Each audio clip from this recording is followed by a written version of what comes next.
Bab 101. Pada saat ini, Sekretaris Wang menarik kedua orang itu ke samping dan berkata dengan marah, "Apa yang akan Anda lakukan? Apakah ada aturannya?" Petik 2.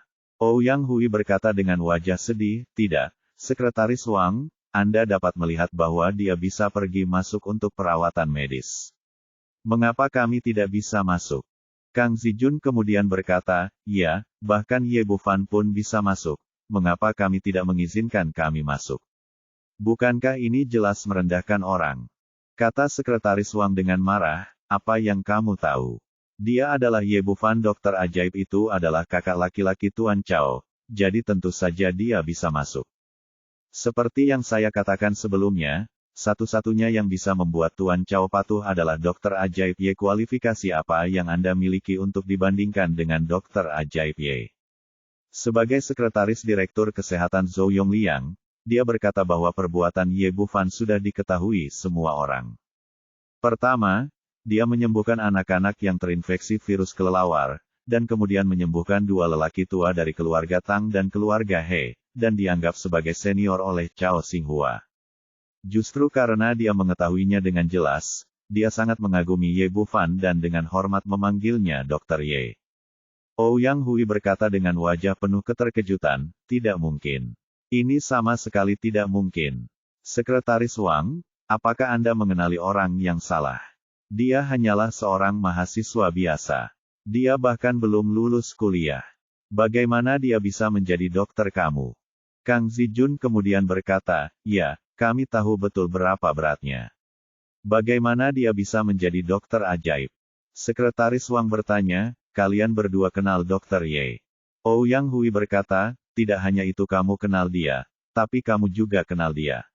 Saya sangat percaya diri. Dia adalah anak kakak perempuan tertua saya, dan dia baru saja makan malam bersama kami. Saya tidak akan pernah mengakui kesalahan saya, Dr. Ilahi Ye. Kesehatannya keterampilan berada di peringkat pertama di seluruh kota Jiangnan." Sekretaris Wang berkata di depannya. Lu berkata dengan ragu, "Karena Anda adalah kerabat dari Dr. Ilahi Ye, mengapa Anda tidak menemuinya untuk berobat secara langsung? Atau minta dia untuk menyapa kepada Tuan Chao?" Tuan Chao mematuhi kata-katanya. "Bahkan jika Anda memiliki kerabat yang begitu kuat, Anda tetap datang kepada saya. Apakah Anda tidak ada hubungannya?" Ini, Ouyang Hui, ibu dan anak, tampak malu saat mereka berada di restoran tadi. Ouyang Lan meminta Ye Bufan untuk membantu mereka, namun mereka menolak, dan meminta Ye Bufan untuk membantu mereka. Mereka juga menolak pengobatan. Dalam analisis terakhir, mereka memandang rendah Ye Bufan dari lubuk hati mereka yang paling dalam, tetapi mereka tidak menyangka bahwa dia memiliki status yang begitu tinggi sehingga mereka dapat mengaguminya. Ouyang Hui berkata dengan tidak percaya, "Sekretaris Wang, apakah Anda yakin tidak bercanda dengan kami?" Sekretaris Wang berkata, "Bagaimana saya bisa bercanda tentang ini? Ketika Dr. Ye menyelamatkan putra Dong Tianda memberinya Jiangnan yang mabuk restoran. Jika itu tidak benar, bagaimana bisa keluarga Dong begitu murah hati? Apa katamu? Restoran besar itu milik Ye Bufan." Ouyang Hui membuka mulutnya karena terkejut. Dia tidak pernah memikirkan kemewahan seperti itu. Restoran itu ternyata milik anak laki-laki malang yang selama ini selalu meremehkannya. Pantas saja Ouyang Lan mengajak mereka makan malam di sana, ternyata restoran tersebut tidak mengeluarkan biaya sama sekali dan itu milik mereka sendiri. Sekretaris Wang berkata, "Tentu saja, Dr. Ye sekarang adalah penguasa Sui Jiangnan." Ekspresi cemburu muncul di mata Kang Zijun, dan dia mengutuk dengan marah, "Bajingan Ye Bufan ini memiliki restoran besar, tapi dia hanya mengundang kita makan 4 hidangan. Dan Ouyang Lan, yang sudah sangat kaya, memberi saya amplop merah hanya seharga 5.000 yuan. Apakah dia lupa bahwa saya keponakannya?" Sekretaris Wang tampak galak saat melihatnya menghina Ye Bufan. Berkata, "Saya menasihatimu untuk berbicara lebih hormat. Dr. Ye adalah kakak laki-laki Tuan Chao.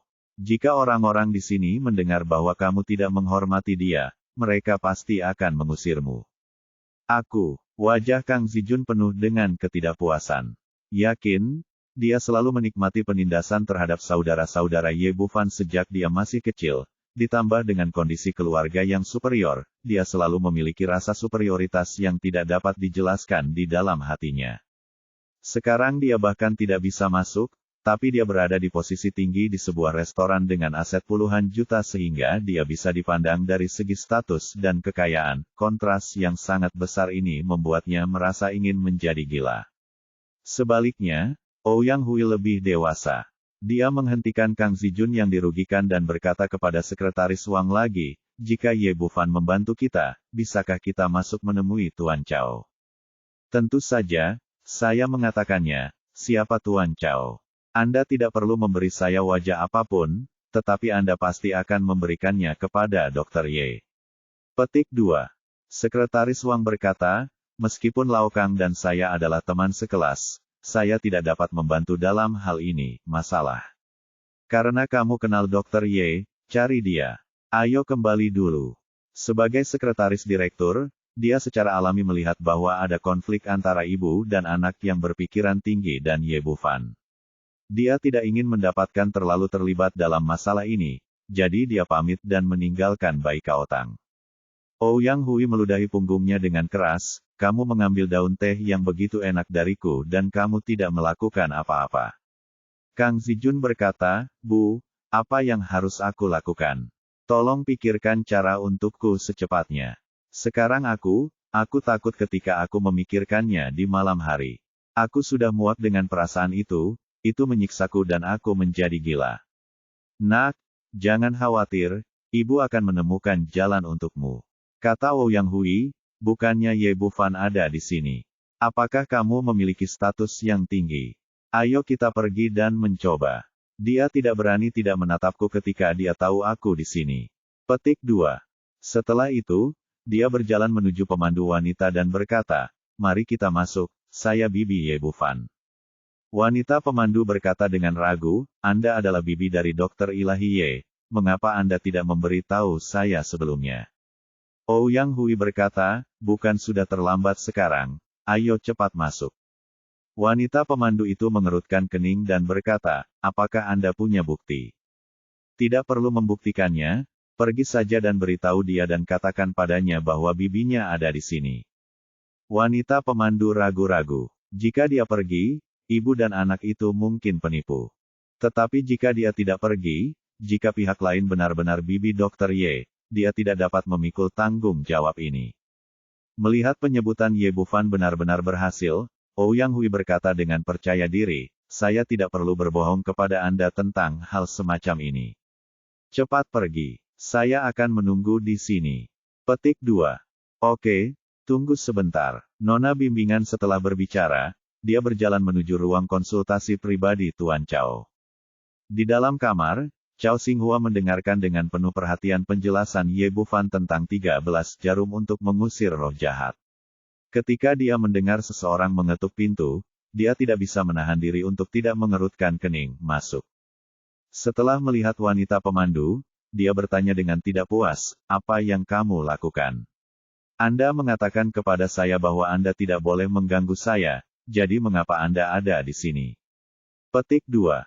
Wanita pemandu itu buru-buru berkata, "Tuan Chao, ada 2 orang di luar." Wanita itu berkata dia adalah bibi dari tabib suci Ye dan ingin datang menemuimu. Dengar. Pada titik ini, Chao Xinghua tidak berkata apa-apa dan menoleh ke arah Ye Bufan. Ketika Ye Bufan memasuki pintu, dia sudah melihat Ouyang Hui dan putranya. Awalnya dia tidak ingin berurusan dengan 2 penjahat yang tidak tahu berterima kasih ini. Namun setelah dipikir-pikir, jika masalah ini tidak diselesaikan, saya khawatir kedua orang ini masih akan menimbulkan masalah bagi Ouyang Lan. Memikirkan hal ini, dia berkata, "Biarkan mereka masuk." Wanita pemandu setuju dan meninggalkan ruangan. Ye Bufan berkata, "Saya baru saja selesai menjelaskan kepada Anda poin-poin penting dari 13 jarum untuk mengusir roh jahat. Saya akan menunjukkannya nanti. Kamu perhatikan baik-baik." Chao Xinghua berkata, "Saudaraku, ada baiknya kamu bisa menunjukkannya kepadaku secara langsung, tapi tidak ada pasien dengan roh jahat yang memasuki tubuh mereka sekarang. Siapa bilang ada tidak, mereka akan segera tiba." Ye Bufan berkata sambil mencibir di sudut mulutnya. Sejak dia berada di restoran, dia telah melihat bahwa Kang Zijun memiliki roh jahat memasuki tubuhnya, jadi dia mengalami sakit kepala yang hebat setiap malam di tengah malam ketika roh jahat berada dalam kondisi terkuatnya. Demi ibunya, dia akan merawat Kang Zijun, tapi dia pasti harus menanggung beberapa kesulitan. Bab 102. Saat ini, pintu terbuka, dan wanita pemandu masuk dari luar bersama Ouyang Hui dan Kang Zijun. Setelah memasuki pintu, Kang Zijun berteriak dengan arogan, "Ye Bufan, ada apa denganmu? Karena kamu mengenal Tuan Chao, mengapa kamu tidak memberitahunya lebih awal ketika kami berada di restoran, menyebabkan kami meminta bantuan kemana-mana? Apakah kamu masih memperlakukan kami sebagai saudara?" Chao Xinghua segera mengerutkan kening, kedua orang ini berani untuk tidak menghormati kakak laki-lakinya, tetapi karena mereka adalah saudara, dia tidak bisa berkata banyak. "Ibuku terus berkata bahwa dia ingin membantumu, tetapi kamu tidak membutuhkannya." Ye Bufan terlalu malas untuk berbicara omong kosong kepada kedua orang ini. Dia melambaikan tangannya ke arah Ouyang Hui dan berkata, "Aku tidak akan mengatakannya, lebih untukmu. Kamu keluar dulu. Dalam setengah jam itu bisa disembuhkan." Petik 2. Ouyang Hui berkata dengan beberapa keraguan, "Ye Bufan, apakah kamu yakin dapat menyembuhkan penyakit Xiao Jun?" Petik 2. Chao Xinghua berkata tidak puas, "Tidak ada apa-apa pertanyaannya. Tidak ada apapun di dunia ini yang tidak dapat disembuhkan oleh kakak laki-lakiku." Penyakit. Ye Bufan berkata dengan ringan, "Jika kamu percaya, tinggallah dan obati. Jika kamu tidak percaya, keluarlah."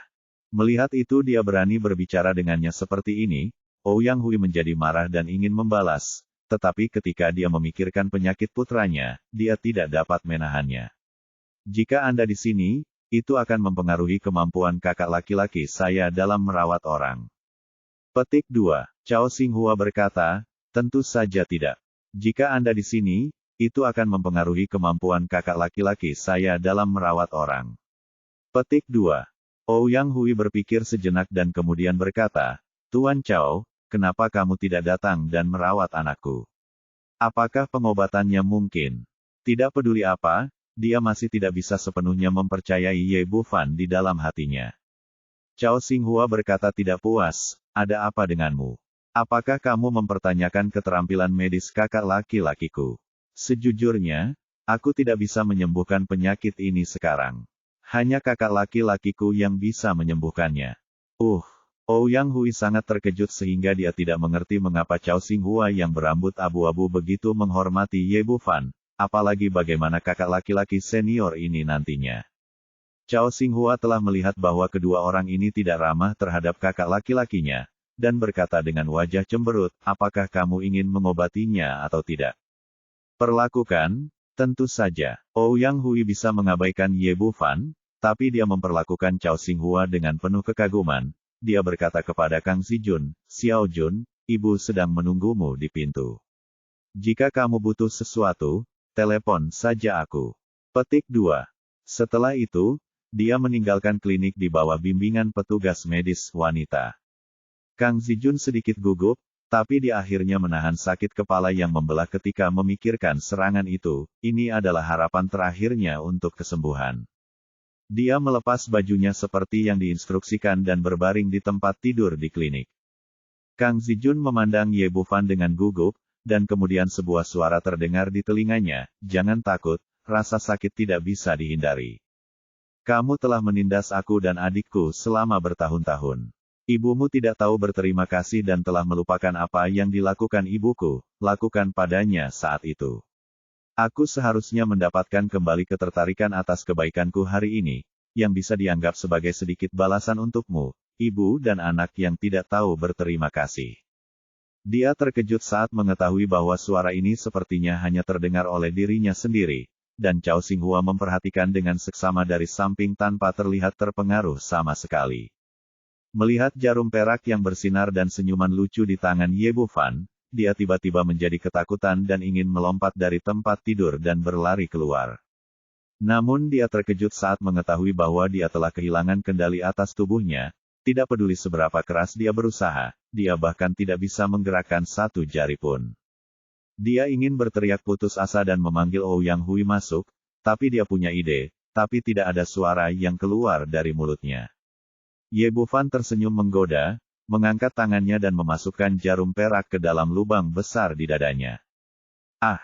Jeritan ini terdengar di benak Kang Zijun, mulutnya memang tertutup rapat, dan tidak ada gerakan.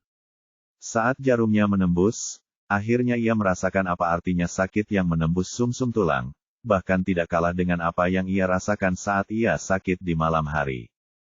Dia ingin menangis, dia ingin berteriak, dia ingin berjuang mati-matian, tapi semua ini hanya bisa menjadi pikiran, tapi tubuhnya terbaring di sana dengan tenang tanpa reaksi apapun. Pada saat ini, jarum kedua dimasukkan, dan rasa sakit yang baru saja meredam muncul kembali, dan rasa sakit itu membuatnya ingin mati. Betapa dia berharap bisa pingsan, tapi sayangnya ini hanyalah harapan mewah. Segera setelah jarum ketiga, keempat, dan kelima, 13 jarum perak ditusukkan ke titik besar di dada dan kepalanya sekaligus. Setelah memasukkan jarum, Ye Bufan berbalik dan berkata kepada Cao Xinghua, apakah kamu melihatnya? Ini adalah cara salah yang paling umum dalam menggunakan 13 jarum untuk mengusir kejahatan. Menurut cara memasukkan jarum ini, tidak hanya itu akan terjadi tidak mencapai efek apapun, tetapi akan memperburuk keadaan. Pasien merasakan sakit yang luar biasa, dan hidup akan lebih buruk daripada kematian. Cao Xinghua mengangguk dengan serius dan berkata, saya kenal kakak senior, dan saya tidak akan pernah membuat kesalahan seperti itu di masa depan. Kang Zijun hampir kehilangan kesabaran karena dia telah menderita begitu banyak kejahatan. Itu hanya mempraktikkan teknik yang salah. Adakah yang lebih menipu dari ini? Yang membuatnya takut adalah Ye Bufan mengambil jarum perak itu lagi. Sekarang saya akan menunjukkan teknik salah kedua yang harus Anda perhatikan. Kesalahan seperti ini juga harus diperhatikan dan tidak boleh dilakukan saat merawat orang. Melihat jarum perak jatuh ke tubuhnya lagi, Kang Zijun tiba-tiba menjadi gugup, tetapi segera dia menemukan bahwa setelah jarum perak itu menembus, rasa sakit yang diharapkan tidak datang. Saat dia diam-diam bersukacita, rasa gatal yang aneh tiba-tiba menyebar ke seluruh tubuhnya. Perasaan ini sepertinya datang dari lubuk jiwanya, dan rasa gatal itu tak tertahankan. Ia semakin gila saat menyadari bahwa rasa gatalnya 100 kali lebih parah daripada rasa sakitnya. Ia ingin menggaruknya dengan tangannya, namun sayangnya ia tidak bisa menggerakkan satu pun bagian tubuhnya. Akhirnya, ke-13 jarum perak itu tertusuk kali ini. Kang Zijun sepertinya telah mati satu kali, dan tubuhnya basah kuyup oleh keringat. Ye Bufan tersenyum tipis dan melihat perbedaannya tidak terlalu besar, kali ini dia mengeluarkan 13 jarum perak dan memasang jarum itu lagi. Kali ini dia menggunakan 13 jarum yang asli untuk mengusir roh jahat, ketika jarum perak jatuh, roh jahat itu dimusnahkan, dan semua roh jahat yang samar-samar atau tidak ada dikeluarkan dari tubuhnya. Apakah kamu mengerti kali ini? Dia menoleh ke Cao Xinghua dan berkata. Cao Xinghua berkata dengan tatapan hormat, saya mengerti, kakak, saya akhirnya tahu di mana kesalahan saya sebelumnya. Ye Bufan mengangguk dan berkata kepada Kang Zijun di tempat tidur, bangunlah, penyakitmu telah sembuh. Bajingan dan, aku akan bertarung denganmu. Kang Zijun menyadari bahwa dia telah mendapatkan kembali kemampuannya untuk bergerak, melompat dari tempat tidur, dan memukul Ye Bufan dengan tinjunya. Ye Bufan mengulurkan tangannya dan menangkap lehernya, mengangkatnya dengan satu tangan, dan berkata dengan ekspresi dingin, sudah kubilang, mulai hari ini, waktu bagimu untuk menindas ibu dan anak kami telah berlalu. Kang Zijun berjuang mati-matian, tangan dan pedal, tapi mereka tidak bisa menjabat tangan besar seperti besi Ye Bufan sama sekali. Pada saat ini, Ouyang Hui mendengar suara itu dan bergegas masuk dari luar, berteriak dengan marah, binatang kecil, jika kamu berani menyentuh anakku, segera lepaskan. Saat dia berbicara, dia juga bergegas menuju Ye Bufan dengan gigi dan cakarnya dipamerkan. Ye Bufan menjabat tangannya dengan ringan, dan Kang Zijun terbang keluar, dia dan Ouyang Hui jatuh ke tanah dan berguling menjadi bola. Saya telah menyembuhkan penyakit anak Anda. Ini demi ibu saya. Mulai hari ini, kami akan memutuskan semua hubungan dan keluar dari sini. Petik 2. Ouyang Hui dan putranya bangkit dari tanah dan merasakan momentum dahsyat Ye Bufan. Saya tidak punya keberanian untuk bergegas maju. Mereka tidak dapat memahami bagaimana bocah malang yang pernah mereka intimidasi di masa lalu tiba-tiba menjadi begitu kuat. Ye Bufan, tunggu saja aku, masalah ini belum selesai. Kata Ouyang Hui kasar, lalu menarik Kang Zijun dan berlari keluar dengan berantakan.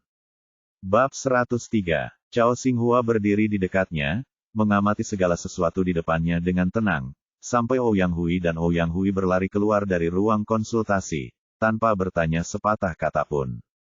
Dia cukup percaya pada kakak laki-lakinya, dan selama orang yang dihukum oleh kakak laki-lakinya, itu pasti orang jahat. Ye Bufan tidak terburu-buru untuk pergi, dan tetap tinggal untuk terus mengajarkan semua keterampilan medis di sekolah kedokteran kuno Cao Xinghua. Ouyang Hui, ibu dan anak, berlari keluar dari Baikaotang karena malu. Setelah keluar, dia bertanya, "Nak, apa yang terjadi? Bajingan ini benar-benar memanfaatkan kesempatan untuk mentraktirku." Kang Zijun mengertakkan gigi dan memberitahu apa yang terjadi diceritakannya sekali.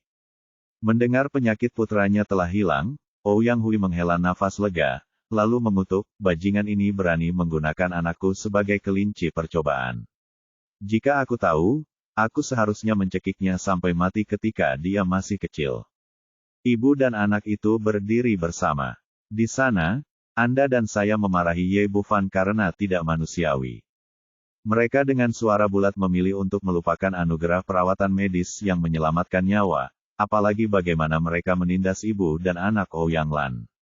Semakin banyak Kang Zijun memarahi, semakin marah dia, dan akhirnya berkata, "Bu, aku tidak bisa menelan nafas ini. Kita harus membalas dengan keras." Petik 2. Ouyang Hui menjilat bibirnya yang kering dan berkata, "Nak, kamu tidak boleh impulsif. Baru saja kamu, saya juga melihat bahwa anak itu sepertinya tahu beberapa kungfu, dan kita bukan tandingannya." Kang Zijun berkata, "Jika kita tidak bisa berurusan dengan Ye Bufan, tidak bisakah kita juga berurusan dengan Ouyang Lan? Ayo pergi ke hotelnya sekarang." Petik 2. Ouyang Hui berkata, "Nak, kamu benar. Dia mengaku sebagai saudara kandungku sepanjang hari, tapi sekarang dia kaya, dia tidak memberitahu kami kabar apapun. Aset jutaan, tetapi dia masih berhutang 3.000 yuan kepada kami dan belum membayarnya kembali. Sekarang dia ada di sini. Mereka hanya memberi kami 8.000 yuan untuk menagih utang, dan mereka tidak memperlakukan saya sebagai saudara kandung mereka." Kang Zijun berkata, "Ini adalah tipe orang yang dikatakan tidak baik demi kekayaan. Hotel sebesar itu mentraktir kami 4 hidangan di siang hari. Saya memikirkannya. Saya sangat marah. Ayo kita cari dia untuk menyelesaikan masalah sekarang.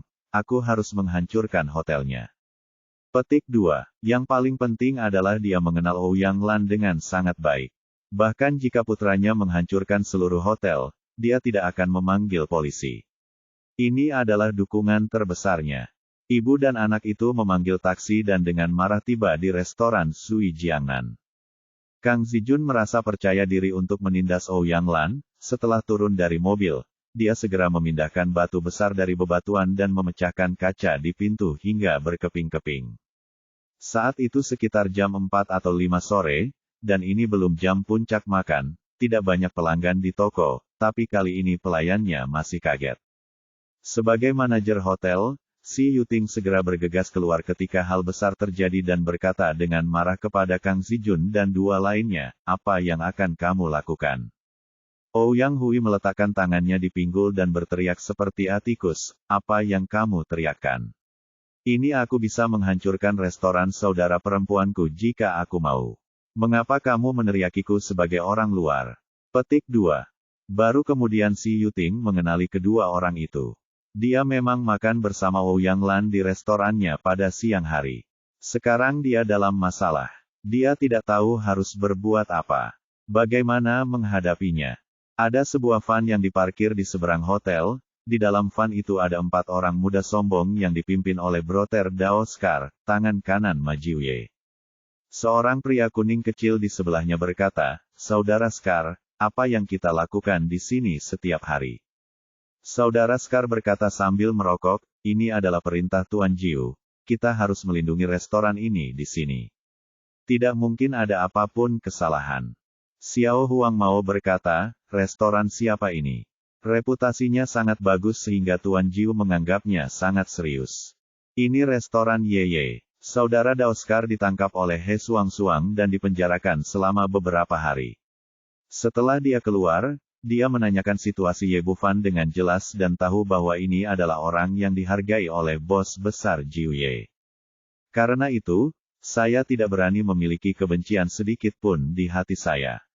Sebaliknya, saya sangat menghormatinya. Setiap kali saya menyebut dia, saya dengan hormat memanggilnya Ye. Ma Jiu Ye sekarang juga memperlakukan Ye Bufan seperti dewa. Dia mengetahui bahwa restoran Sui Jiangnan adalah miliknya dan mengirim orang untuk bergiliran menjaga di sini setiap hari untuk mencegah siapapun datang untuk menimbulkan masalah. Hari ini giliran Scar yang bertugas. Tuan Ye, apakah itu Tuan Ye yang mengalahkan Ah Bao dengan satu gerakan? Petik 2. Para gangster menghormati yang kuat dari lubuk hati mereka.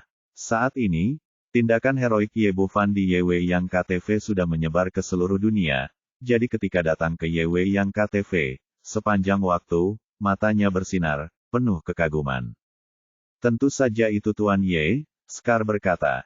Ini adalah tempat Tuan Ye, jadi jagalah matamu.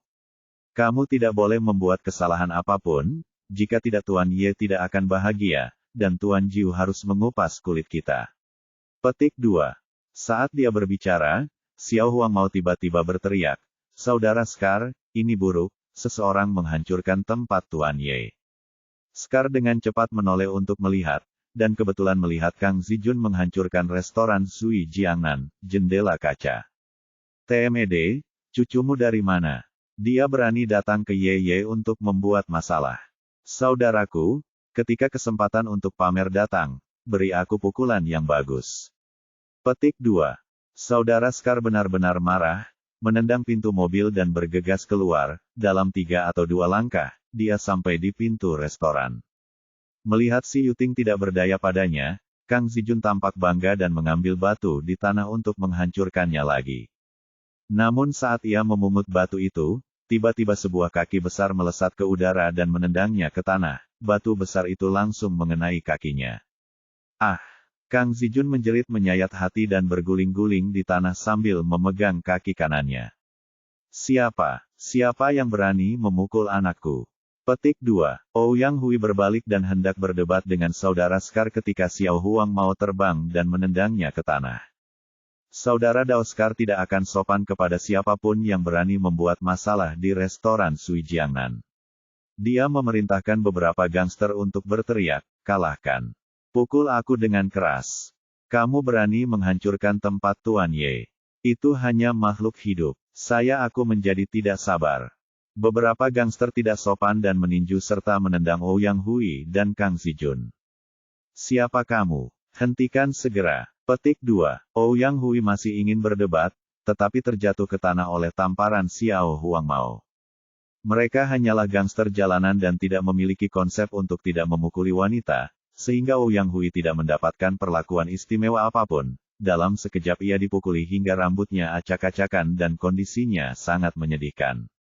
Ini, si Yuting sedikit tercengang, dia tidak mengerti dari mana Dao Scar dan yang lainnya berasal, dan mengapa mereka meninju dan menendang 2 orang di depan mereka. Tolong cepat. Saudara Dao Scar dan yang lainnya marah karena Ouyang Hui dan putranya menyebabkan masalah bagi mereka. Jadi mereka menyerang tanpa ampun, dan segera mereka dipukuli hingga mereka menangis dan merangkak ke lantai. Pada saat ini, Ouyang Lan di restoran mendengar suara itu dan berlari keluar. Ketika dia melihat 2 orang di depannya, dia dengan cepat berteriak, Xiao Hui, apa yang terjadi? Hentikan dengan cepat. Saat dia mengatakan itu, dia bergegas ke sisi Scar. Lindungi Ouyang Hui di depan individu tersebut. Scar melihat Ouyang Lan ketika dia berada di desa di kota dan mengetahui bahwa ini adalah ibu Ye Bufan, jadi dia segera berhenti. Pada saat yang sama, si Yuting merasa masalahnya agak rumit, jadi dia mengeluarkan ponselnya dan diam-diam menelepon Ye Bufan. Ouyang Lan membantu Ouyang Hui bangkit dari tanah, membantunya merapikan rambutnya yang berantakan, dan kemudian bertanya, Xiao Hui, apa yang sebenarnya terjadi? Saya mengucapkan selamat festival pertengahan musim gugur kepada semua teman buku. Bab 104. Saking ketakutannya, Ouyang Hui bahkan tidak berani kentut saat menghadapi kakak Scar dan yang lainnya, ia hanya berusaha sekuat tenaga melindungi wajahnya dengan kedua tangannya.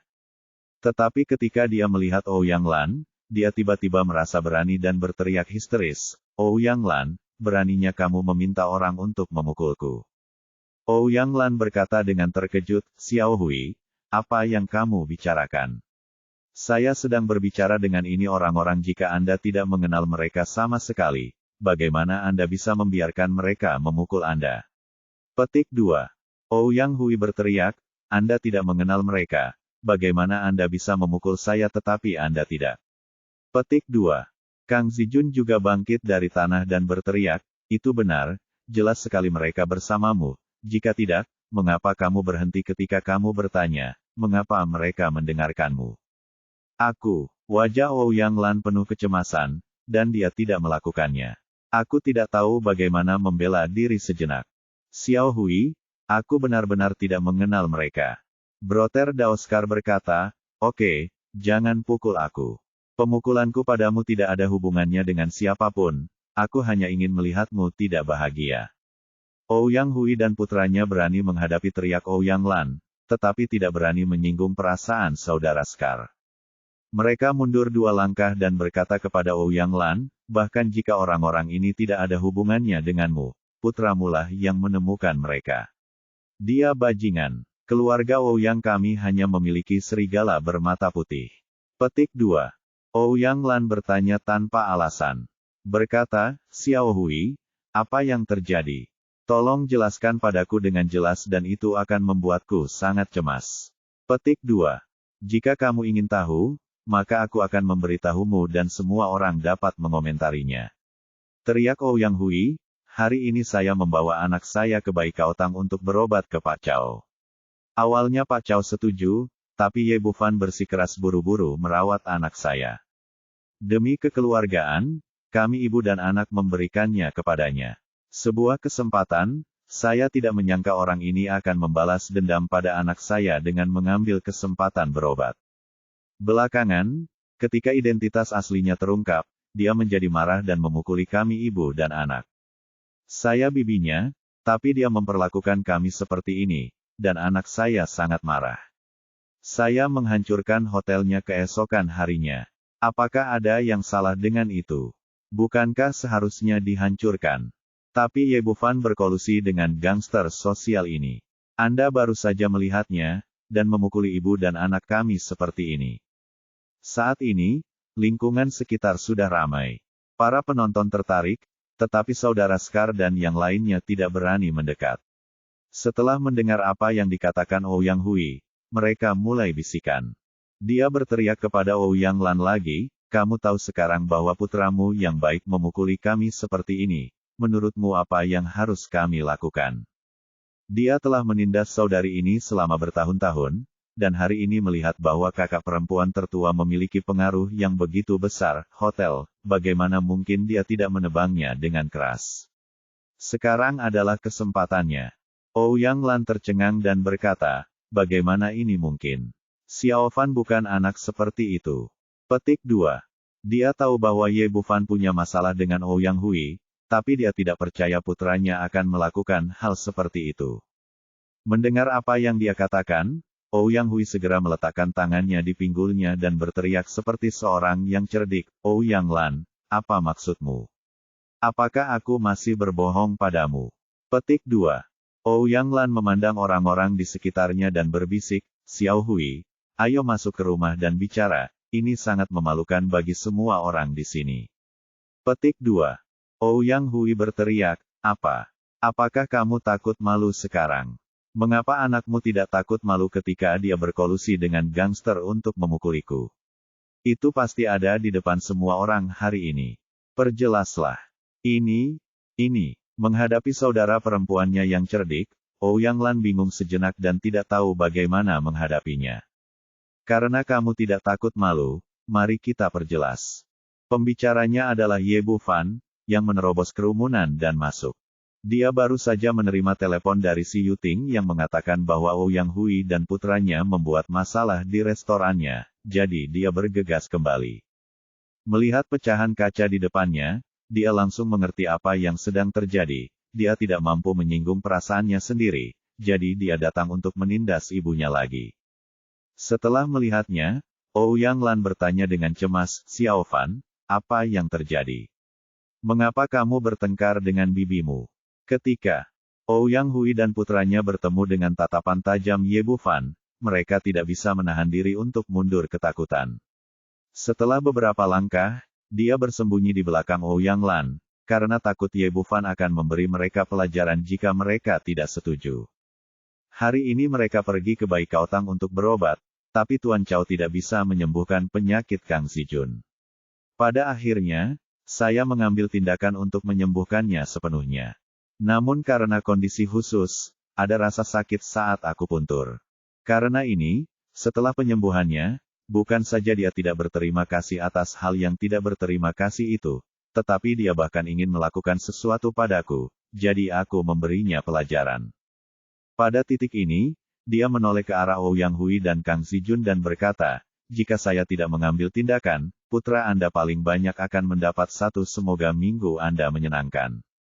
Saya tidak menyangka orang-orang seperti Anda akan membalas kebaikan dengan kebencian dan datang untuk menghancurkan hotel saya. Apakah Anda benar-benar mengira saya mudah ditindas? Ya Tuhan, ada orang seperti itu. Dia menyelamatkan nyawanya, tapi dia benar-benar menghancurkan hotelnya. Hotel. Hati nuraniku telah dimakan anjing. Ini bermata putih serigala. Orang seperti ini tidak boleh diselamatkan. Seorang pria dewasa, betapa menyakitkannya beberapa akupuntur, tapi dia masih mengalahkan dokter lain. Ini sangat keterlaluan. Pada saat ini, orang-orang yang menonton sangat banyak di pihak Ye Bufan. Ouyang Hui dan putranya tidak lagi memiliki kesombongan yang mereka miliki sekarang, tetapi mereka masih bersikeras berteriak, "Itu tidak masuk akal. Dia hanya merawat anak saya. Siapa yang tahu apakah dia akan sembuh atau tidak?" Petik 2. Meskipun Ouyang Lan telah menoleransi penyakitnya, saudari, dia masih merasakan di dalam hatinya. Saya yakin anak saya pada dasarnya mengerti apa yang sedang terjadi. Dia menghela nafas dan berkata, "Oke, Xiao Hui, ayo naik ke atas dan bicara." Ye Bufan berkata, "Bu, orang-orang seperti ini harus diusir. Mengapa mereka diizinkan naik ke atas?" Petik 2. Ouyang Hui berteriak, "Mengapa? Mengapa? Kamu mengusir kami? Kamu memukuli ibu dan anak kami, dan kamu harus mendapat penjelasan hari ini, kalau tidak kami tidak akan pergi." Kilatan kemarahan melintas di wajah Ye Bufan, dan dia akan meledak, tetapi disingkirkan oleh Ouyang Lan. "Nak, dengarkan ibu dan keluar jalan-jalan dulu. Aku serahkan ini pada ibu." Ye Bufan berkata, "Tidak, aku pergi. Kedua bajingan ini akan mengganggumu lagi. Bicarakan, aku saudara perempuannya, bagaimana dia masih bisa memakanku?"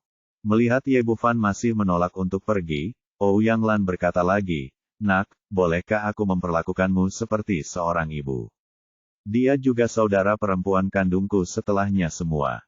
Bahkan jika ada kesalahan, kamu akan mengingatnya pada ibu." Oh, Ye Bufan menghela nafas, ibunya sangat baik, dan tidak ada yang bisa dia lakukan untuk mengatasinya. "Yah, ingatlah untuk meneleponku jika kamu punya sesuatu." Dia berbalik dan berjalan ke samping, memberi isyarat kepada si Yuting, "Kakak ipar, telepon aku jika terjadi sesuatu nanti." Si Yuting mengangguk, "Jangan khawatir. Ayo, aku akan memperhatikannya nanti." Ouyang Lan berkata kepada ibu dan anak Ouyang Hui, "Ayo naik ke atas dan bicara." Ketakutan ketika dia melihat Ye Bufan, mengikuti Ouyang Lan ke dalam restoran. Setelah kerumunan bubar, Ye Bufan melambai kepada Scar dan yang lainnya, "Mengapa kalian ada di sini?"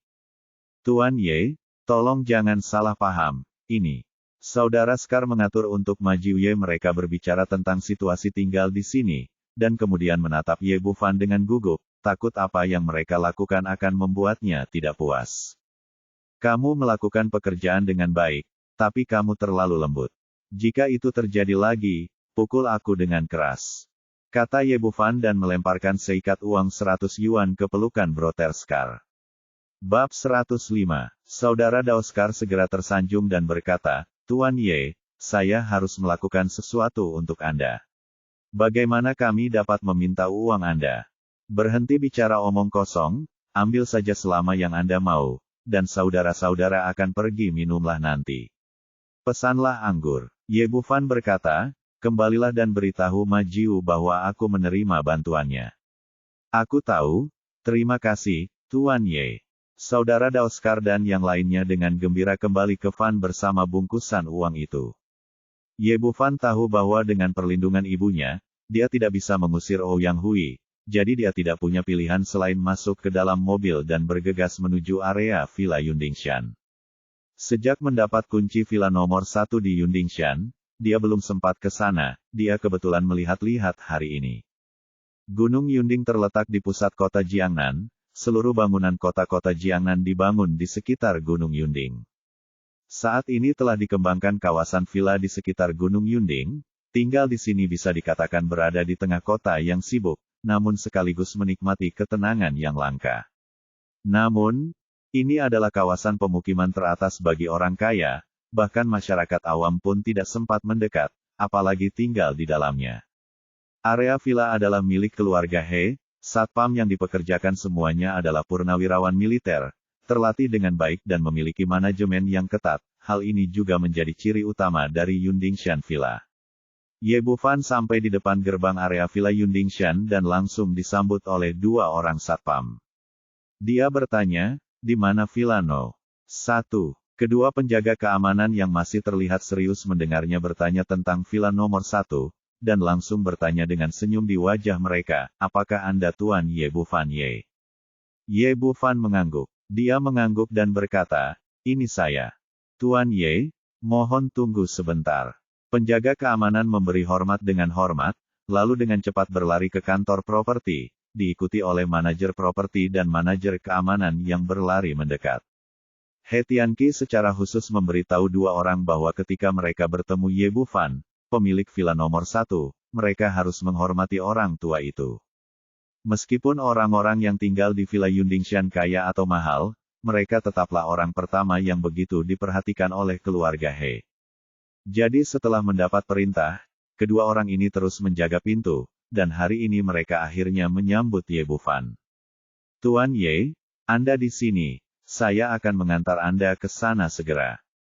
Kata manajer properti sambil menaiki mobil listrik di sebelahnya, dan dia serta manajer keamanan membawa Ye Bufan ke puncak Gunung Yunding. Seluruh area villa dibangun di puncak Gunung Yunding, semakin tinggi lokasinya maka semakin mahal pula harga kawasannya. Villa nomor 1 terletak di puncak Gunung Yunding, tinggal di sini bisa melihat panorama seluruh kota Jiangnan, serasa melihat banyak gunung kecil. Awalnya ini diserahkan oleh He Tianqi kepada He Changqing, tapi sekarang dipindahkan ke Ye Bufan. Villa ini dirancang oleh desainer papan atas dunia, berbentuk bangunan setengah lingkaran bergaya Eropa yang terlihat sangat unik. Di bawah villa terdapat kolam renang, taman kecil, dan segala fasilitas yang dibutuhkan. Yang paling dilebih-lebihkan adalah terdapat helipad kecil di atas villa. Tuan Ye, silakan masuk. Manajer properti membuka pintu, membawa Ye Bufan masuk, dan kemudian memperkenalkan berbagai fasilitas secara detail. Ye Bufan pertama kali mengemudikan mobilnya ke tempat parkir bawah tanah. Seluruh lantai bawah tanah villa adalah tempat parkir, dan bisa memarkir 20 atau 30 mobil tanpa masalah. Sudah ada 3 mobil anyar di garasi, BMW X6, Porsche 911, dan Passat. Dia mengangguk diam-diam, sepertinya keluarga He benar-benar menaruh banyak pemikiran padanya. Meski mobil ini tidak sebagus Pagani saya, BMW dan Porsche tergolong mobil mewah, dan Passat harus dipersiapkan untuk pengasuhnya sehari-hari. Pengelola properti mengajak Ye Bufan naik 1 lantai sekaligus. Pantas saja konon dekorasi villa ini saja menelan biaya total 50 juta. Memang dekorasinya sangat megah, dan semua fasilitasnya paling modern dan penuh teknologi. Seluruh villa sudah lengkap dengan segala fasilitasnya, tinggal datang dan check-in langsung. Setelah perkenalan, manajer properti berkata dengan hormat, Tuan Ye, apakah Anda punya instruksi lain? Manajer keamanan kemudian berkata, Tuan Ye, jika terjadi sesuatu, hubungi saja keamanan kami dan kami akan melayani Anda dengan sepenuh hati 24 jam sehari. Terima kasih, kembali dulu. Saya ingin istirahat di sini. Setelah mengantar manajer keamanan dan manajer properti, Ye Bufan kembali ke villa. Dia datang ke kolam dan berbaring di kursi santai yang nyaman, memandangi bintang-bintang di langit dan merasakan angin malam, rasanya sangat menyenangkan. Setelah beristirahat sebentar, dia berkata ke tempat gelap di sebelahnya, apakah kamu akan bersembunyi seperti ini selamanya? Apakah kamu tidak bosan? Petik 2. Ketika dia keluar dari Baikau Hall, samar-samar dia merasa ada seseorang yang mengikutinya. Tapi dia sibuk sepanjang waktu, jadi saya tidak peduli, tidak ada yang bisa dilakukan sekarang, saya harus menyingkirkan masalah ini. Wah, saya tidak menyadarinya. Anda cukup waspada. Petik 2. Dengan teriakan dingin, Bibi Tao Xuanying dan Tao Xuanhuo berjalan keluar dari kegelapan. Mereka mendapatkan informasi Ye Bufan dari Luo Wentao dan mengikutinya sampai ke sini. Mereka mengira mereka melakukan pekerjaan dengan sangat teliti, tetapi mereka masih ketahuan. Ye Bufan masih berbaring di kursi malas, bahkan tidak menggerakkan satu jari pun. Kesadaran spiritualnya melirik kedua orang itu, yang satu adalah Dzogchen tingkat Huang dan yang lainnya adalah orang tingkat Xuan awal. Kultivasi semacam ini belum ada di matanya. Tujuan kunjungan mereka dapat dilihat dari pakaian kedua orang tersebut. Ye Bufan berkata, apakah Anda di sini untuk tahu? Xuanji tua. Petik 2. Ye Bufan berkata, Sekte King Yun. Kedengarannya seperti nama yang bagus, tapi kenapa? Kalian para veteran melakukan hal-hal kotor. Di mana Tuan Xuanji? Mengapa saya tidak ikut dengan Anda? Wah, kamu berani menghinaku, Sekte King Yun. Xuan Huo yang pemarah hendak mengambil tindakan, tetapi dihentikan oleh Xuan Ying. Nak, apakah kamu membunuh adik laki-lakiku Xuanji? Ye Bufan sedikit terkejut, dia menggelengkan kepalanya dan berkata, Tuan Xuanji sudah mati. Apakah saya dari Sekte King Yun? Ye Bufan sudah menebak keseluruhan ceritanya. Tampaknya Luo Wentao membunuh Tao Xuanji tua dan kemudian menyalahkan dirinya sendiri. Dia berkata, saya tidak membunuh Xuanji. Adapun bagaimana dia meninggal, tanyakan saja kepada orang yang meminta Anda untuk mengetahuinya. Tao tua Xuan Huo berkata, Anda masih harus berdalih ketika kematian akan segera terjadi. Anda pasti akan mati hari ini. Ye Bufan berkata, kalian berdua belum melihatnya di mataku. Aku hanya tidak terbiasa menyalahkan orang lain. Bibi Xuanying berkata, Ye Bufan, kudengar kamu memiliki botol berharga di dalamnya tanganmu. Selama kamu menaruhnya serahkan harta karun itu. Jika kamu menyinggung Sekte King Yun kami, kamu mungkin akan diberi hukuman yang lebih ringan. Ye Bufan duduk dari kursi malas dan tersenyum dingin, sepertinya itu tidak masalah yang membunuh Tuan Xuanji. Anda menyerang tangan saya, harta karunnya ada di sini. Tao tua Xuan Huo berteriak, kakak senior, berhentilah berbicara omong kosong dengannya dan bunuh dia dengan satu serangan. Maka harta itu akan menjadi milik kita. Setelah mengatakan itu, dia mencabut pedangnya dari belakang, dan ujung pedangnya bergetar dan berubah menjadi garis hitam, aliran cahaya menusuk ke arah dada Ye Bufan. Bab 106. Wajah Ye Bufan menjadi gelap. Pendeta Tao tua ini memang seorang penyihir jahat, pedangnya bersinar dengan cahaya perak, dan pedangnya dipenuhi aura jahat hitam. Pendeta Tao tua Xuan Huo awalnya ingin mengejutkan Ye Bufan dan membunuhnya dengan tergesa-gesa saat dia sedang duduk di kursi malas. Yang terbaik adalah membunuhnya dengan satu pedang dan kemudian mengambil harta karun legendaris di tangannya. Apa yang tidak dia duga adalah tubuh Ye Bufan tiba-tiba terbang ke udara, seolah-olah tidak dikendalikan oleh gravitasi bumi, dan dia menusuk udara dengan pedangnya. Sebelum dia bisa mencabut pedangnya, tiba-tiba terdengar bunyi klik di pergelangan tangannya. Pada titik tertentu, tangan besar Ye Bufan telah mematahkan pergelangan tangannya menjadi dua bagian, dan pedang itu berada di tangan lawan. Ah! Tangannya patah, dan Tuan Tua Xuan Huo menjerit memilukan. Ekspresi biarawati Tao Xuanying berubah. Dia tahu bahwa Ye Bufan pasti memiliki kemampuan untuk mengalahkan Tao Xuanji. Dia awalnya ingin mengamati dari samping, tetapi dia tidak menyangka bahwa Xuan Huo bahkan tidak bisa memblokir gerakan lawan. Nak, hentikan! Bibi Tao Xuanying berteriak dengan marah dan mengangkat tangannya untuk memukul wajah Ye Bufan. Dia ingin menggunakan strategi mengepung Wei dan menyelamatkan Zhao untuk menyelamatkan Tao Xuan Huo. Tapi kecepatan Ye Bufan terlalu cepat, saat dia memukul telapak tangannya, pedang itu telah menembus dada Xuan Huo Lao Dao, dan ditendang. Ah! Xuan Huo Lao Dao menjerit, lalu berhenti tiba-tiba.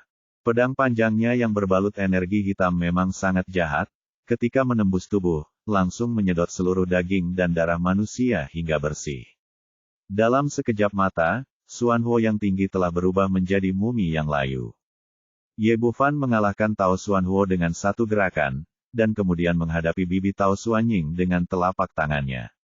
Kedua telapak tangan terbanting bersamaan, dan Ye Bufan tiba-tiba merasakan udara dingin yang sangat kuat menyerang meridiannya di sepanjang telapak tangan.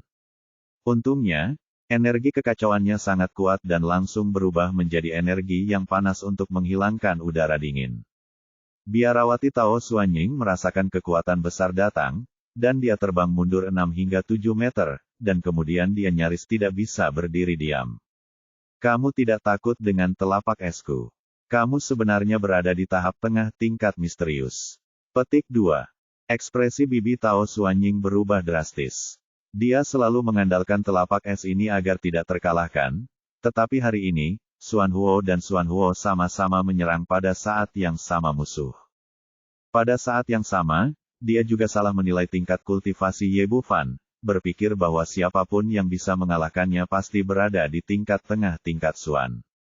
Meskipun saya sudah lama berpikir bahwa pihak lain memiliki beberapa kemampuan, saya tidak berharap dia menjadi begitu kuat. Ye Bufan tidak menjelaskan, dan mencibir, bagaimana? Apakah kamu masih mencoba meraihnya? Petik 2. Wah, tidak ada yang bisa menjadi musuh Sekte King Yun saya. Petik 2. Ekspresi ganas melintas di wajah Bibi Tao Xuanying. Ratusan tahun yang lalu, Sekte King Yun juga merupakan sekte yang lurus ketika didirikan. Namun seiring perkembangannya saat ini, semakin banyak murid di sekte tersebut yang mempraktikkan cara jahat, dan itu telah menjadi sekte yang sepenuhnya jahat. Dia mengulurkan tangan dan mengeluarkan labu hitam kecil dari pinggangnya. Ketika dia membuka tutup labu tersebut, aliran energi hitam segera menyembur keluar dari labu tersebut. Ye Bufan mengerutkan kening. Energi hitam ini adalah energi yin yang sangat kaya, dan kemurniannya tidak kalah dengan energi yin yang terkondensasi dalam formasi pengumpulan Xuanyin. Udara hitam menyembur keluar dan segera mengembun menjadi ular piton hitam besar, berukuran 6 hingga 7 kaki, menyapu ke arah Ye Bufan dengan gigi dan cakarnya. Nak, pergilah ke neraka! Teriak Bibi Tao Xuanying dengan wajah galak. Menurutnya, bahkan jika Ye Bufan berada di tahap tengah pangkat Xuan, dia tidak bisa menahan labu harta karunnya. Trik kecil. Ye Bufan mengulurkan tangan kanannya, dan botol pemurnian iblis muncul di telapak tangannya. Botol pemurnian iblis dulunya merupakan artefak kuno, tetapi tipuan jahat saudari Tao Xuanying tidak dapat menahannya. Begitu ular piton raksasa itu menerkam dengan gigi dan cakarnya, ia segera diselimuti oleh kekuatan tak kasat mata di dalam botol pemurnian iblis, dan langsung berubah menjadi bola udara hitam dan tersedot ke dalamnya. Di saat yang sama, labu hitam di tangannya meledak menjadi bola api. Harta macam apa ini? Bibi Tao Xuanying memandangi botol pemurnian iblis di tangan Ye Bufan, kilatan keserakahan yang membara melintas di matanya, dan dia menyadari bahwa ini adalah harta karun yang sedang dicari oleh pendeta Tao Xuanji, untuk. Dia berteriak, "Nak, selama kamu menyerahkan harta ini, keluhan antara Sekte King Yun kami dan kamu dapat dihapuskan, dan kami juga dapat memberimu sejumlah besar uang." Meskipun Xuanji dan Xuan Huo meninggal, tetapi di matanya, dua orang mati tidak sepenting harta karun itu. Ye Bufan berkata, "Kamu terlalu banyak berpikir. Saya pikir hal terpenting yang harus kamu pertimbangkan sekarang adalah bagaimana cara hidup kembali daripada mengingini harta di tanganku." Petik 2. Keserakahan di mata saudari Tao Xuanying mereda, dan kemudian dia menyadari situasinya saat ini. Tingkat kultivasi pihak lain jauh lebih tinggi daripada miliknya. Dia berteriak dengan ekspresi galak, "Wah, saya dari Sekte Qingyun. Apakah kamu masih berani membunuhku?" Petik 2. Terlalu banyak omong kosong. Kamu akan tahu jika kamu mencobanya. Petik 2. Setelah Ye Bufan selesai berbicara, tubuhnya berubah menjadi hantu, sekuat pukulan Ben Lei yang mengenai suster Tao Xuanying. Xuanying buru-buru menghindar ke samping, tapi sayangnya gerakannya agak lambat dan dia terkena tinju Ye Bufan.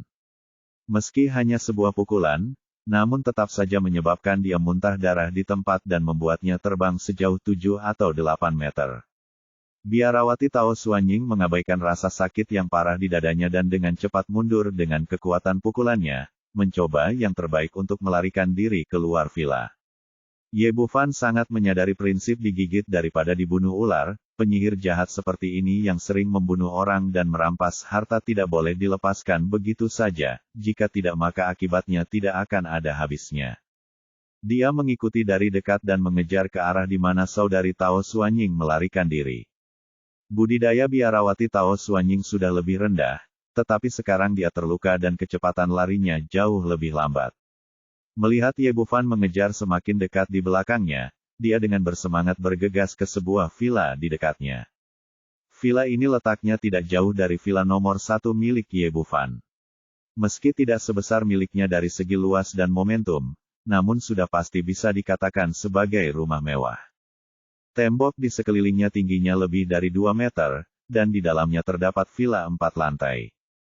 Sosok biarawati Tao Xuanying melintas melewati tembok tinggi dan melompat masuk, diikuti oleh Ye Bufan. Dia mendarat, tetapi sosok Xuanying menghilang di depan matanya, dan kemudian selusin pria berbaju hitam bergegas keluar dari villa. Orang-orang ini memegang pisau panjang di tangan mereka dan bergegas menuju Ye Bufan tanpa mengucapkan sepatah kata pun. Pantas saja biarawati Tao itu datang ke sini, ternyata dia punya kaki tangan. Ye Bufan mengira orang-orang ini diatur oleh Luo Wentao, jadi dia tanpa ampun dan bergegas ke kerumunan pria berbaju hitam dan menggunakan tinju dan tendangan. Gelombang jeritan datang, dan dalam sekejap pria berbaju hitam itu terlempar ke tanah. Tanpa henti, dia langsung bergegas masuk ke dalam villa. Begitu dia memasuki pintu, cahaya dingin menyala dan belati menusuk dadanya. Dia masih seorang master. Ye Bufan segera menyadari bahwa ini adalah seorang prajurit di peringkat tengah kuning. Dia menghindari belati dan mengangkat tangannya untuk meninju dada lawan. Pria itu langsung terbang seperti karung pecah, menghantam dinding di belakangnya dengan keras, dan berhenti bergerak setelah mendarat.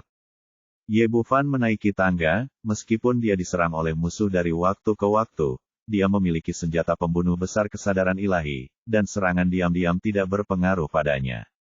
Setelah merobohkan lebih dari selusin pria berbaju hitam, dia mencapai lantai atas gedung.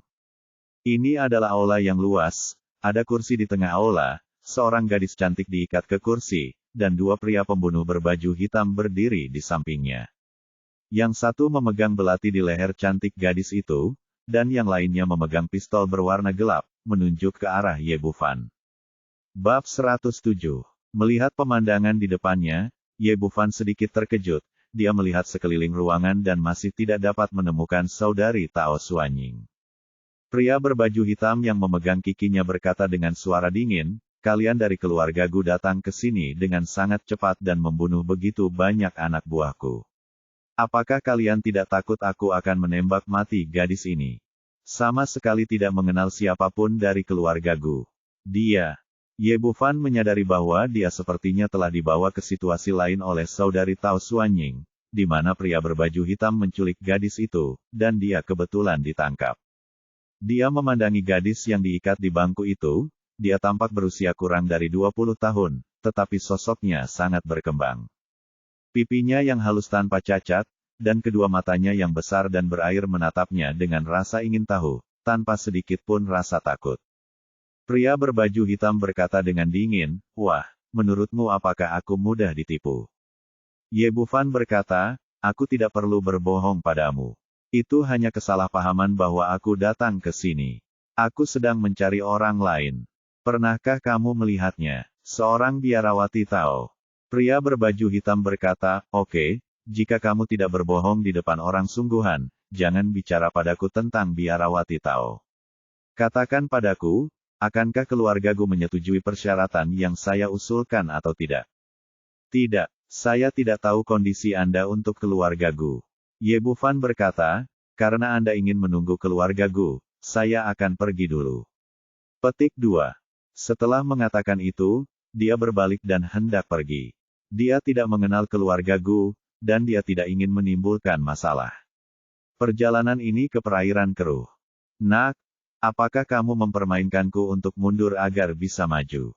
Sekarang kamu sudah di sini, jangan pernah berpikir untuk pergi. Kata pria berbaju hitam sambil mengangkat tangannya dan menarik pelatupnya tanpa ragu-ragu.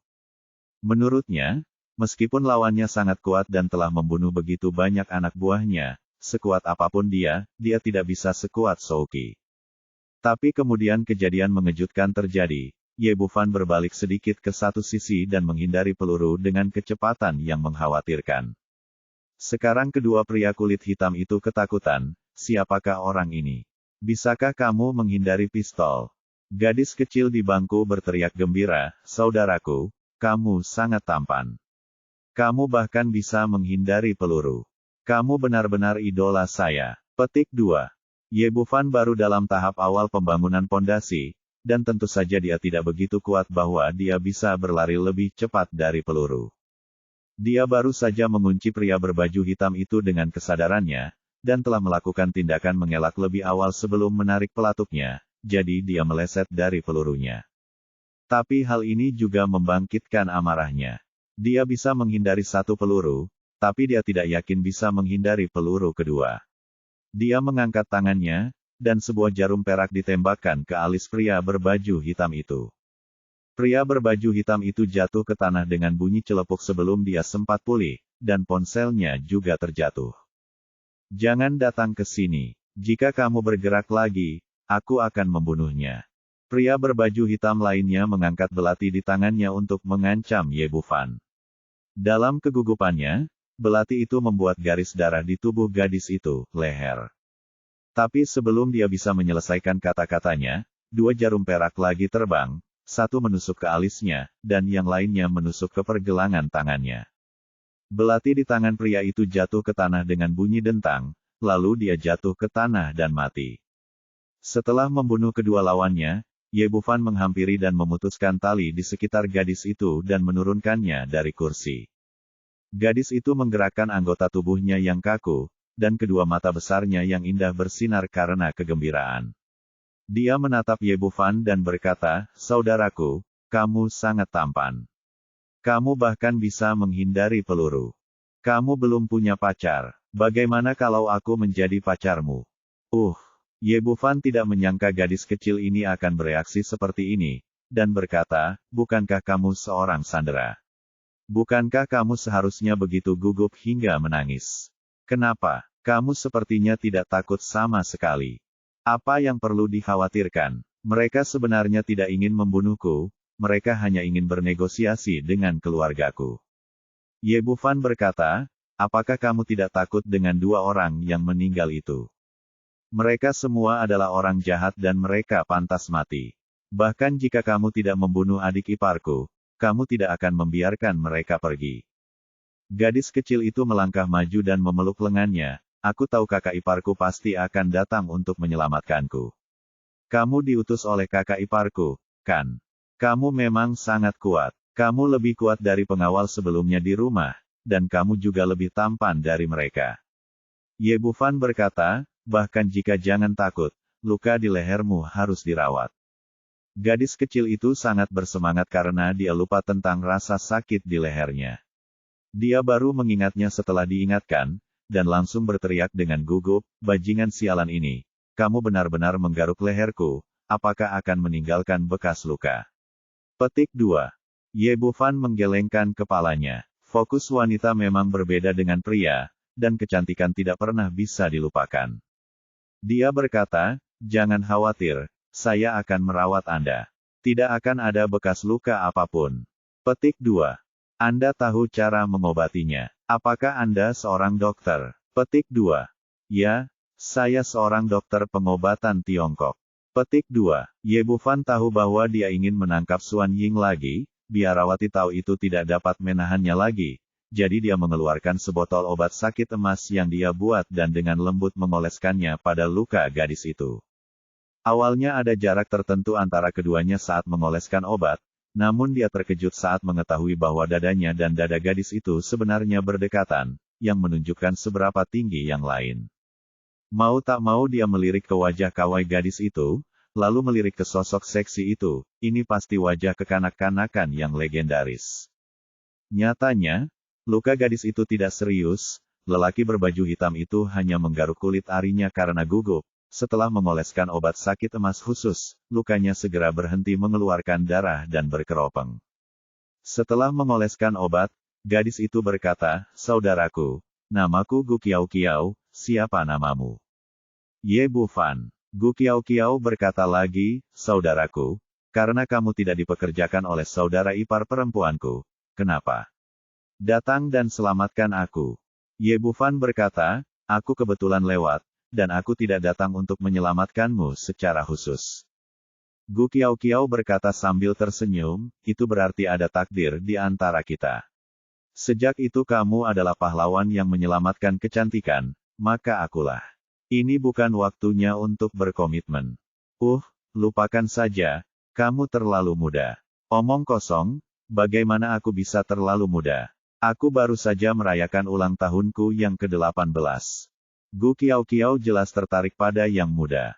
Dia tidak puas dengan apa yang dia katakan, dan ketika dia berbicara, dia mengusap bibirnya yang tinggi dan montok di lengannya 2 kali untuk menunjukkan bahwa dia memang tidak kecil. Merasakan skala yang menakjubkan di sana, Ye Bufan hanya bisa menghela nafas. Gadis ini benar-benar tidak kenyang, tapi kenyang.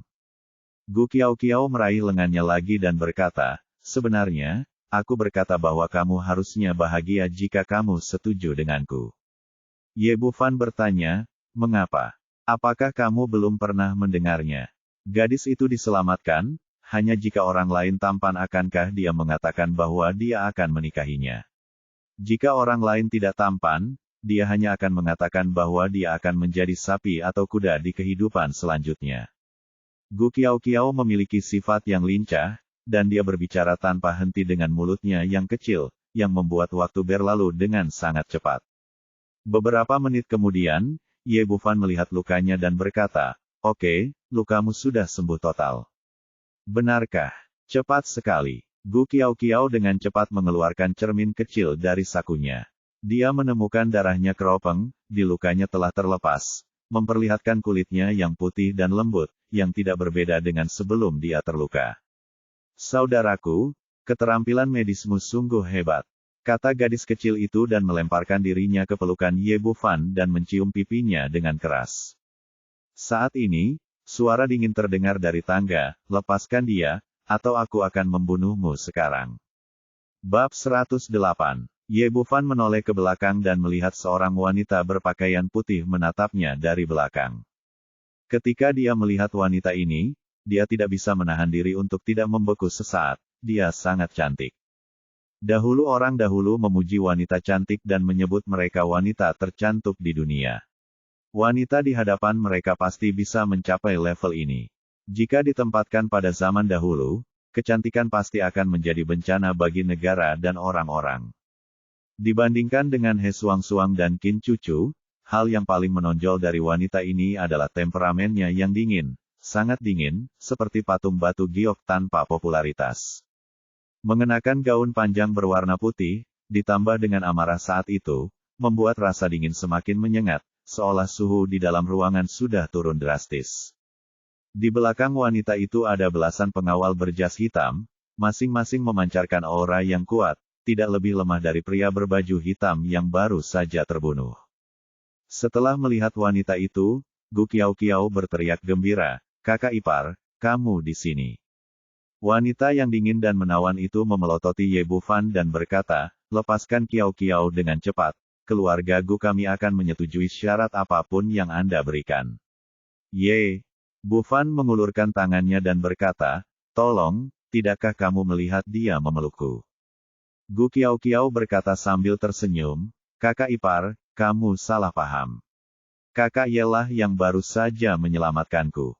Dia adalah penyelamatku. Setelah mengatakan itu, dia dengan gembira berlari ke wanita yang dingin dan menawan itu, berbalik dan berkata kepada Ye Bufan, saudara Ye, ini saudara ipar perempuanku Gu Qingcheng. Kamu Bufan memandang wanita ini. Dari segi penampilan, dia pasti layak untuk kata Qingcheng, dan tingkat kultivasinya dia juga telah mencapai tahap awal level Xuan, tapi sayang sekali wanita ini terlalu dingin. Meskipun Gu Qiao bersaksi, rasa dingin di wajah Gu Qingcheng tidak mereda sama sekali. Dia berkata lagi, Qiao, apa yang terjadi? Gu Qiao berkata, saya tahu saudara ipar perempuan saya akan datang, jadi saya pergi ke villa. Menunggumu, tetapi sebelum aku bisa menunggumu, sekelompok pria berbaju hitam datang. Orang-orang itu sudah mati dan mengikatku. Untungnya, saudara Ye baru saja tiba dan menyelamatkanku.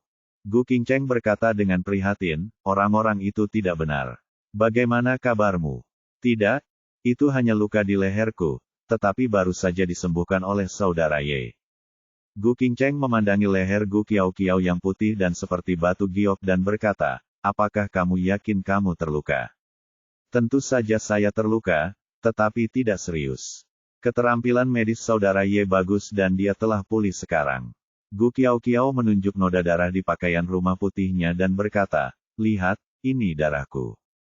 Oh, Gu Qingcheng menatap Ye Bufan dengan tatapan aneh, lalu berkata kepada Gu Qiao, mandi dan ganti baju dulu. Ya, Gu Qiao berbalik dan berkata kepada Ye Bufan, saudaraku Ye, aku akan mandi sekarang. Tunggu aku, ini akan cepat. Petik 2. Setelah mengatakan itu, dia berjalan menuju kamar mandi di lantai bawah. Gu Qingcheng melambaikan tangannya lagi, dan selusin pengawal berbaju hitam membersihkan tempat kejadian di dalam ruangan dan menyeret keluar tubuh kedua pria berbaju hitam itu. Segera hanya ada 2 orang yang tersisa di ruangan itu, dan dia berkata dengan tatapan dingin, ayolah, kamu telah berusaha keras untuk memainkan jebakan pahlawan yang menyelamatkan kecantikan.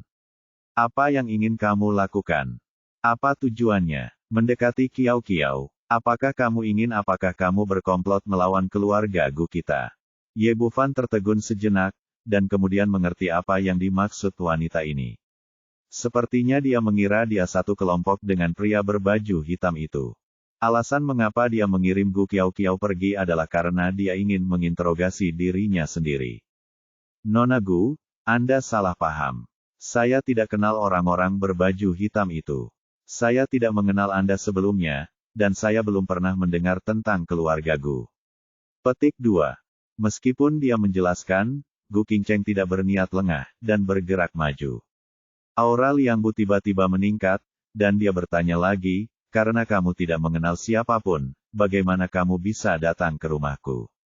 Ye Bufan berkata, saya ingin mengatakan bahwa ada pencuri di rumah, dan aku akan mengejar pencuri itu kepadamu. Apakah kamu percaya?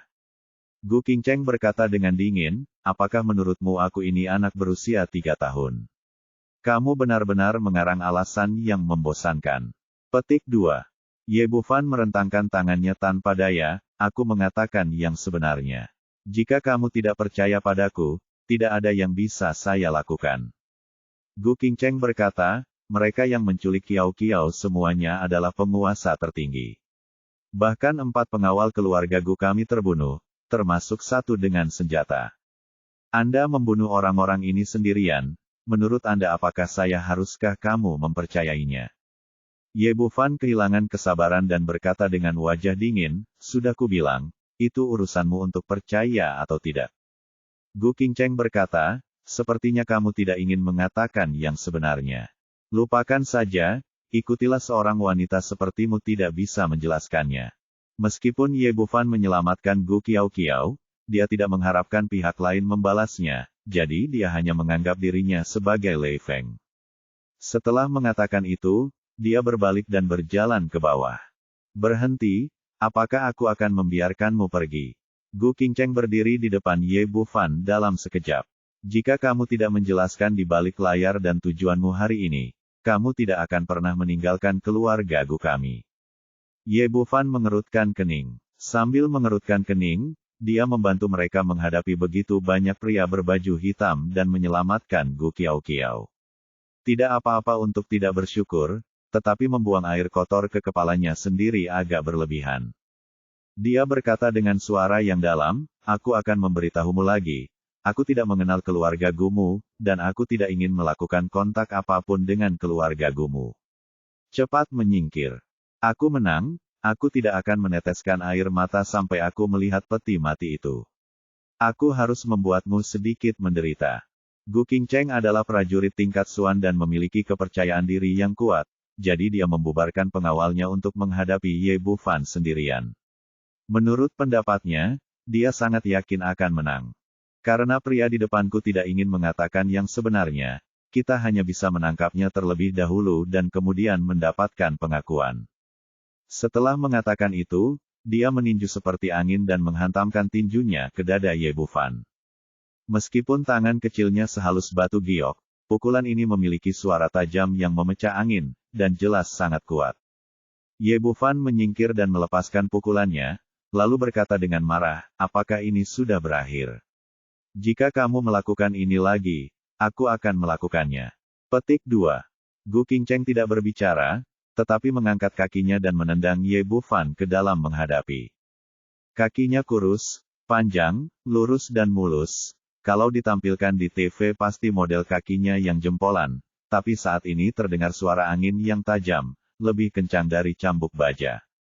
Gadis kecil, sepertinya aku harus memberimu pelajaran. Ye Bufan benar-benar marah. Untuk wanita yang terlalu percaya diri dan tidak masuk akal, dia harus diberi rasa kekuatannya. Meskipun tendangan Gu Qingcheng cepat dan ganas, di bawah kesadarannya, tendangan itu sepelan siput, dia mengulurkan tangan dan meraih pergelangan kakinya dengan tangannya. Setelah menerima panggilan tersebut, Gu Qingcheng dan yang lainnya bergegas bahkan tanpa sempat berganti pakaian. Pada saat ini, Ye Bufan meraih pergelangan kakinya, dan pemandangan di bawah rok segera terlihat. Brengsek, lepaskan aku. Gu Qingcheng, yang malu dan marah, memukulnya lagi. Ye Bufan mengulurkan tangannya lagi dan meraih erat pergelangan tangannya. Kamu mencari kematian. Gu Qingcheng benar-benar cemas sekarang. Kaki kanannya terbang ke udara dan menendang pipi kiri Ye Bufan. Ye Bufan tiba-tiba melepaskan kaki kirinya, dan memotong dalam sekejap. Dia mengangkat tangannya dan meraih tangan lainnya, menjepit kedua lengan di belakangnya, dan menekan seluruh tubuhnya ke tempat tidur di sebelahnya. Di atas meja, sosok Gu Qingcheng awalnya melengkung ke depan dan ke belakang. Dalam postur aneh ini, kekenyalan indah di belakangnya menjadi semakin menonjol. Tanpa ragu-ragu, Ye Bufan mengangkat tangannya dan menamparnya di sana, dengan suara tajam yang bergema di seluruh aula. Bab 109. Kamu bajingan, kamu berani memukulku. Gu Qingcheng sangat marah hingga paru-parunya akan meledak. Dia adalah wanita cantik nomor 1 di ibu kota provinsi yang dikenal karena sikap dinginnya, seorang jenius seni bela diri yang bangga, seorang Xuan yang berpangkat tinggi. Prajurit tingkat, dan putri dari keluarga Gu, dia sebenarnya dibunuh oleh pria itu menyerang di sana. Hal semacam ini sungguh tidak terbayangkan, dan akan mengejutkan perhatian banyak orang jika disebarluaskan. Kaulah yang aku pukul. Aku harus menaklukkanmu hari ini. Petik 2. Diprovokasi satu demi satu oleh wanita yang dingin dan sombong ini, Ye Bufan juga kehilangan kesabaran. Dia mengangkat tangannya dan menamparmu di sana lagi, lalu berkata, elastisitas penuh, sentuhan yang bagus lumayan. Aku akan membunuhmu. Aku akan membunuhmu. Gu Qingcheng menjadi gila, tapi sekarang titik akupunturnya telah disegel oleh Ye Bufan, dan dia tidak memiliki kekuatan sama sekali, semuanya. Belum lagi membunuh, bahkan berjuang. Kurang dari. Namun, dia tidak berani memanggil pengawal di bawah. Jika bawahannya melihat pemandangan di depannya, dia tidak akan bisa bertahan di masa depan. Aku menyelamatkan keponakanmu, dan kamu masih ingin membunuhku, gadis kecil. Aku harus membiarkanmu menyanyikan, taklukkan, untukku hari ini. Petik 2. Dalam kemarahan, Ye Bufan menamparkan tangannya satu demi satu, dan suara tamparan bisa terdengar di dalam ruangan, terus bergema. Pada awalnya, Gu Qingcheng melawan dengan keras dan terus berteriak, tetapi kemudian suaranya menjadi semakin lembut, dan pipinya menjadi semakin merah. Sejak kecil ia telah menjadi dewi di hati banyak orang yang merasa memandangnya saja adalah penghujatan, apalagi ada yang memukulnya. Selain itu, dia juga sangat kedinginan di hari kerja, dan yang paling dia benci adalah kontak dengan pria. Tapi entah kenapa, dia dicambuk oleh Ye Bufan hari ini, dan perasaan yang belum pernah terjadi sebelumnya memenuhi pikirannya. Berawal dari rasa sakit di pantat, kemudian berubah menjadi semburan rasa sakit yang membakar, perlahan menjalar ke seluruh tubuh, dan akhirnya rasa kebas dan gatal muncul dari lubuk hatiku. Perasaan ini membuat seluruh tubuhnya sangat panas, dan wajahnya yang biasanya dingin menjadi sangat panas. Ditambah dengan tekanan dari Ye Bufan, aroma maskulin yang kuat terus-menerus memenuhi lubang hidungnya, membenamkannya dalam perasaan yang belum pernah dia alami sebelumnya. Ada rasa malu, kegembiraan, dan keinginan dari lubuk hati saya. Yang paling mengejutkannya adalah amarah di hatinya perlahan menghilang. Bagaimana mungkin? Bukankah seharusnya aku sangat marah? Bukankah kita seharusnya berpikir untuk membunuh pria penuh kebencian di depan kita ini? Mengapa menurut Anda tidak? Mengapa masih ada sedikit keinginan? Gu Qingcheng sedikit takut dengan reaksinya, tetapi kali ini, Ye Bufan menamparnya puluhan kali, dan dia berhenti setelah dia puas dengan kecanduan tangannya. Xiao Niangpi, sudahkah kamu mengambilnya? Apakah kamu mengakui bahwa kamu salah? Petik 2. Meski pihak lain telah berhenti, rasa panas dan seru di sana masih menyebar ke seluruh tubuh. Gu Qingcheng takut pihak lain akan melihat pipinya yang merah, jadi dia segera berbaring di meja dan berhenti berbicara. Lalu aku akan memukulmu lagi, sampai kamu mengakui kesalahanmu. Pah! Kata Ye Bufan dan menamparnya lagi. Ah! Teriak Gu Qingcheng kali ini, membuat Ye Bufan terkejut. Karena tangisan ini tidak lagi memiliki rasa dingin dan amarah seperti sebelumnya, melainkan membuat orang berpikir lebih jauh. Gu Qingcheng merasa dia tidak bisa terus seperti ini, kalau tidak dia akan menjadi semakin malu. Dia berteriak dengan suara rendah, saya mengakui kesalahan saya, dan saya minta maaf kepada Anda. Meskipun itu hanya beberapa kata, jika orang luar mendengarnya, pasti akan mengejutkan mata Anda. Ini adalah wanita tertua dari keluarga Gu, ratu yang menyendiri dan dingin kapan dia menundukkan kepalanya kepada orang lain. Kapan Anda pernah meminta maaf kepada seseorang? Tapi Ye Bufan jelas tidak berpikir demikian, dia sangat tidak puas dengan permintaan maaf wanita itu, jadi dia mengangkat tangannya dan menamparnya lagi. Suaranya terlalu lembut, aku tidak bisa mendengarmu. Ah, maaf, aku salah. Aku minta maaf padamu. Aku seharusnya tidak salah paham padamu. Gu Qingcheng mengubah sikap dingin dan bangganya, temperamen dan berbicara satu demi satu, karena perasaan ini benar-benar tak tertahankan baginya.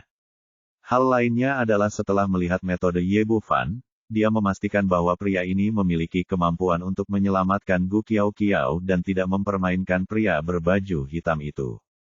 Dengan kata lain, saat ini dia telah menghilangkan kecurigaannya sebelumnya. Hampir sama, tapi kita tidak bisa membiarkannya begitu saja. Meminta maaf saja tidak cukup. Kamu hanya membuatku sangat marah. Sekarang nyanyikan aku lagu penaklukan. Petik 2. Tidak. Begitu Ye Bufan selesai berbicara, teriak Gu Qingcheng. Ini adalah pertama kalinya dia meminta maaf kepada seseorang. Jika dia menyanyikan, taklukkan, kepada orang lain, dia tidak akan pernah bisa hidup di masa depan, dan dia akan mati karena malu. Tidak, kan? Kalau begitu aku akan memukulmu sampai kamu bisa. Kata Ye Bufan dan memukulnya lagi. Gu Qingcheng merasa area tubuhnya akan bengkak, tapi dia tidak bisa melakukan apapun seperti bernyanyi, jadi dia hanya bisa mengertakkan gigi dan menahannya. Melihat wanita ini tidak mau menyerah, Ye Bufan tidak bisa berbuat apa-apa padanya. Dia memikirkannya dan tiba-tiba merasakan sesuatu di dalam hatinya. Kamu tidak akan menyanyi, kan? Sudah kubilang, jika kamu menunggu lebih lama lagi, Qiao akan keluar. Jika kamu tidak takut dilihat olehnya, kamu harus menahannya. Ah, Gu Qingcheng menjerit, dan kemudian dia teringat akan keponakannya sendiri. Keponakanku akan mandi, dia akan segera bangun. Apa yang akan dilakukan bibinya jika Gu Qiao melihatnya ditindih di meja dan dipukuli? Citra bertahun-tahun akan hancur. Dia buru-buru berteriak, brengsek, tolong lepaskan aku secepatnya. Itu salahku karena salah paham padamu. Aku bisa memberikan kompensasi padamu dan aku bisa memberimu banyak uang. Petik 2. Melihat triknya efektif, wajah Ye Bufan menunjukkan jejak.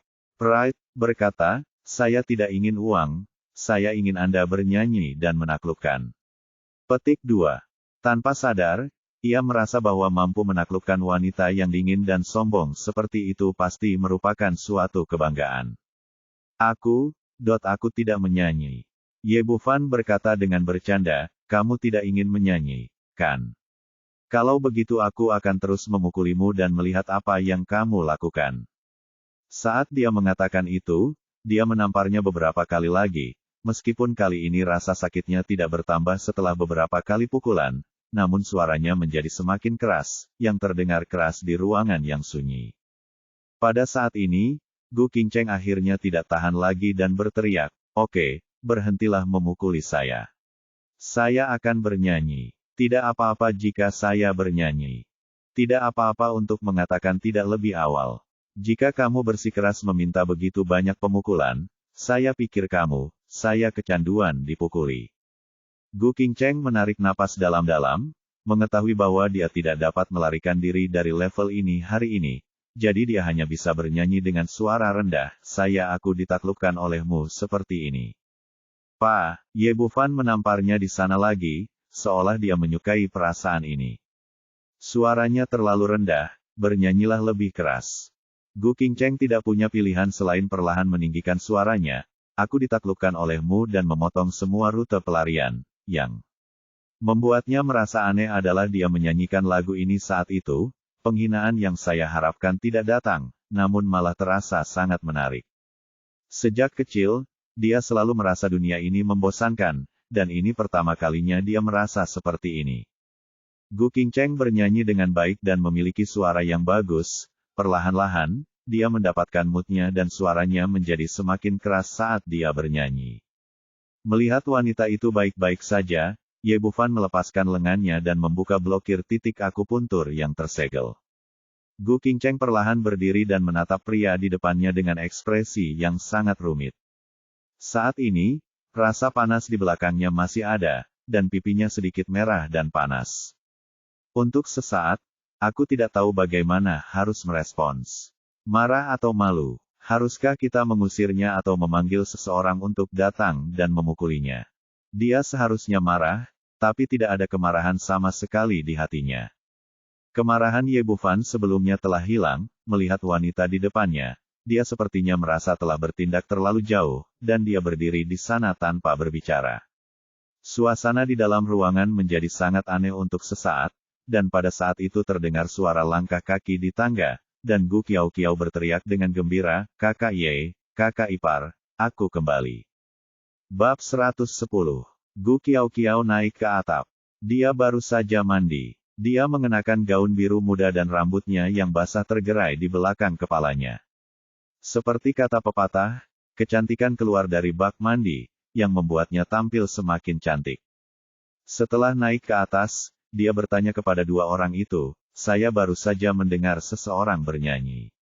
Sepertinya mereka menyanyikan Conquer. Siapa di antara kalian yang menyanyikannya? Petik 2. Ketika dia mendengar apa yang dia katakan, wajah Gu Qingcheng, yang baru saja pulih, berbalik merah lagi. Dia berdiri, dan sekarang wajahnya memerah sampai ke telinganya, seolah-olah dia sedang mabuk. Ye Bufan berkata dengan bercanda, bibimu yang menyanyikannya. Dia hanya menyanyikan sebuah lagu untukku sebagai ucapan terima kasih karena telah menyelamatkan hidupmu. Petik 2. Sungguh, Bibi, aku tidak menyangka kamu akan bernyanyi seperti ini. Kedengarannya bagus. Gadis kecil itu berkata dengan semangat, tetapi mengapa kamu ingin menyanyikan, taklukkan, sebagai ucapan terima kasih? Gu Qingcheng sangat malu sehingga dia ingin mencari celah di tanah untuk merangkak masuk. Sungguh memalukan keponakannya mendengarnya menyanyikan lagu Conquer. Ye Bufan meliriknya, kontras antara sikap dingin Gu Qingcheng barusan sangat kuat, dan dia terlihat lebih menarik. Dia berkata, bibimu tahu lagu seperti itu, jadi dia hanya bisa menyanyikan Conquer. Pada titik ini, Gu Qingcheng hanya bisa bekerja sama dan berkata, ya, saya tahu lirik lagu ini. Oh, Gu Qiao tidak melanjutkan pertanyaan itu lagi, tetapi berkata, Bibi, kamu terlihat sangat aneh hari ini. Mengapa wajahmu begitu merah? Apakah kamu sakit? Petik 2. Saat dia berbicara, dia mengulurkan tangan dan menyentuh dahinya, dan menyentuh pipinya lagi, panas sekali. Kakak, apakah kamu demam? Gu Qingcheng berkata, tidak, aku baik-baik saja. Jelas aku demam, tapi aku tetap tidak mengakuinya. Gu Qiao berkata kepada dia. Ye Bufan berkata, Saudara Ye, bukankah keterampilan medismu sangat bagus? Berikan jarum pada bibiku secepatnya. Petik 2. Jarum. Melihat Gu Qingcheng yang menawan, Ye Bufan merasa pikirannya sedikit jahat pada saat ini.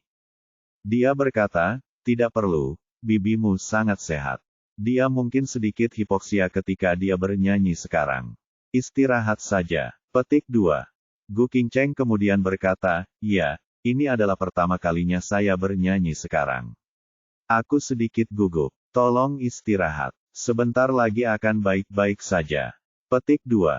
Saat dia mengatakan itu, dia menatap tajam ke arah Ye Bufan. Orang jahat inilah yang membuat dirinya malu di depan keponakannya. Itu benar. Aku belum pernah mendengar bibiku bernyanyi seumur hidupku. Bibi, kamu sebenarnya sangat baik seperti ini. Mengobrol dan bernyanyi, inilah hidup.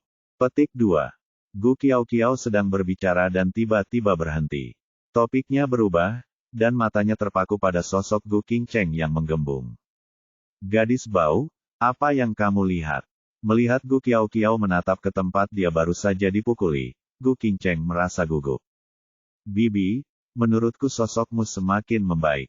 Tampaknya semakin besar dan bagus di sini, dan terlihat lebih seksi. Kata gadis kecil itu, dan benar-benar mengulurkan tangan dan menepuknya. Ah, Gu Qingcheng berteriak, kamu gadis bau, apa yang ingin kamu lakukan? Perasaan Gu Qingcheng sedikit mereda, dan dia ditepuk oleh gadis kecil itu, dan adegan pemukulan langsung terulang kembali, pikirannya perasaan itu seperti kembali lagi. Gu Qiao tersenyum dan berkata, Bibi, mengapa kamu bereaksi seperti ini? Saya seorang wanita, bukan saudara Ye, apa yang bisa terjadi jika saya menyentuhmu? Petik 2. Ye Bufan mengikuti sambil tersenyum dan berkata, menurutku juga begitu, lihat sekarang kelihatannya lebih seksi. Ucapan ini terasa seperti pelesetan, dan Gu Qingcheng memelototinya dengan tajam. Untuk menghilangkan rasa malunya saat ini, dia berkata, baiklah, saya belum makan malam dan saya sedikit lapar.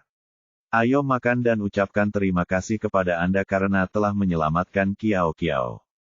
Bukan karena dia benar-benar lapar, tapi dia sangat ingin meninggalkan kamar. Selama dia tinggal di sini, dia akan memikirkan kejadian itu sekarang dan merasa sangat malu. Gu Qiao berteriak, oke, saya juga sedikit lapar. Kakak Ye, apa yang ingin kamu makan? Petik 2. Ye Bufan berkata, tidak apa-apa, saya akan melakukan apapun yang saya inginkan. Petik 2. Mereka bertiga pergi keluar dan menaiki Gu Rolls-Royce yang memikat meninggalkan area Villa Yundingshan bersama-sama. Segera mereka sampai di sebuah restoran barat tidak jauh dari situ. Setelah memesan makanan sebentar, Gu Qingcheng berbalik dan pergi ke kamar mandi. Faktanya, dia tidak melakukannya untuk kenyamanan, tetapi hanya ingin menenangkan emosinya dengan cepat. Jika tidak, wajahnya akan selalu panas, yang akan membuatnya merasa sangat tidak nyaman. Ketika saya sampai di kamar mandi, saya menutup pintu di belakang saya dan memberi diri saya ruang kecil yang mandiri. Awalnya, dia ingin menenangkan diri, tapi setelah menutup pintu, dia teringat adegan sebelumnya, dan pipinya menjadi semakin panas. Dia melepas rok panjangnya dan melihat kembali sosoknya yang tinggi, ada sedikit rona merah di kulit putihnya. Dia mengulurkan tangan dan menyentuhnya, merasakan sensasi terbakar di kesakitan.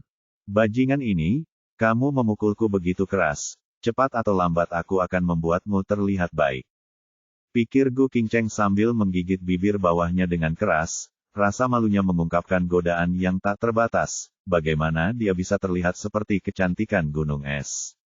Di restoran, Gu Qiao memandang Ye Bufan dengan ekspresi aneh di wajahnya dan berkata, "Saudara Ye, katakan sejujurnya, apa yang kamu lakukan pada bibiku?" Hati Ye Bufan tiba-tiba mengintai, gadis kecil yang melihat ini seperti elf yang masih melihat sesuatu. Dia berpikir begitu di dalam hatinya, tapi dia tidak mengungkapkan apapun di permukaan dan berkata dengan tenang, "Bukan apa-apa, aku hanya meminta bibimu menyanyikan sebuah lagu untukku. Kamu adalah satu-satunya yang percaya padamu." Gadis kecil itu memasang wajah dan berkata, "Kakak Ye, bibiku memiliki perasaan yang sangat istimewa padamu. Bagaimana kalau kamu mengejarnya?" Petik 2. Kata Ye Bufan dengan sedikit malu dengan garis hitam di kepalanya, "Kamu gadis, bukankah kamu baru saja mengatakan bahwa kamu ingin maukah kamu menjadi pacarku? Mengapa kamu memintaku untuk mengejar bibimu begitu cepat? Apakah kamu terlalu pelin-pelan?" Petik 2.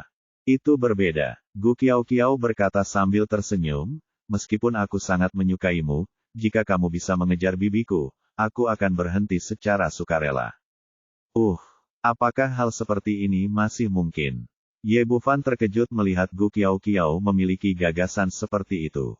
Dia benar-benar ingin membenturkan kepala gadis kecil ini. Lihat apa yang ada di dalamnya. Gu Qiao tersenyum dan berkata, "Ada alasan mengapa saya mengatakan itu. Saya sangat cantik dan imut, mencari pacar bukanlah masalah sama sekali. Sekarang anak laki-laki yang mengejar saya di sekolah sudah memiliki perusahaan penguat." Kata Ye Bufan, "Maksudmu bibimu sulit mencari pacar. Dia juga sangat cantik. Dan sepertinya dia tidak lebih buruk darimu. Meskipun bibiku sangat cantik, sangat sulit baginya untuk menemukan pacar. Dia sudah tahun ini berusia 25 tahun. Tapi dia bahkan belum punya pacar sampai sekarang." Gu Qiao berkata dengan postur orang suci cinta, "Ada dua alasan mengapa dia seperti ini. Bibiku terlalu dingin, kecuali untuk padaku. Selain itu, dia memiliki wajah yang dingin sepanjang hari. Dia akan menakuti pria manapun dengan tatapan seperti ini, dan tidak ada yang berani mengejarnya. Selain itu, dia sepertinya tidak memiliki perasaan terhadap pria. Beberapa orang mengejarnya dengan gila-gilaan sebelumnya, tapi mereka semua ditolak tanpa kecuali. Jika aku tidak bertemu denganmu hari ini, aku akan mengira bibiku tidak menyukai laki-laki." Ye Bufan berkata, "Apa hubungannya ini dengan bertemu atau tidaknya kamu saya?